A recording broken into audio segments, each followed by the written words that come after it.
எல்லாத்துக்கும் வணக்கம். நான் உங்கள் முத்துவேல் பேசுகிறேன்.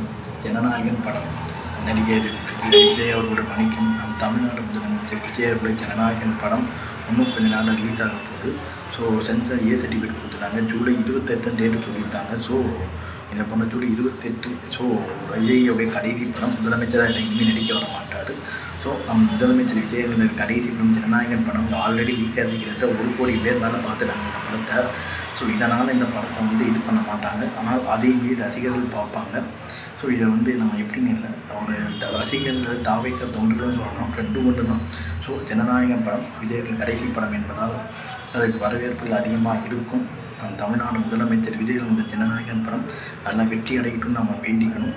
ஏன்னா ஜனநாயகன் படம் பல பிரச்சனைகளை மீறி வந்துருக்குது. இதனால் பல அரசியல்கள் செய்யப்பட்டது. இந்த ஜனநாயகன் படத்தை ரிலீஸ் பண்ணியிருந்தால் திமுக ஆட்சி பிடிச்சிருக்குன்றாங்க. ஏன்னா இந்த படத்தை வச்சு ரிலீஸ் பண்ணாத பற்றி ஆல்ரெடி லீக் ஆகி பெரிய பிரச்சனை ஆகி இதை வச்சு அரசியல் பண்ணி வெற்றி பெற்றிருக்கு. தாவேக்கர் ஆட்சியும் பிடிச்சிருக்குது.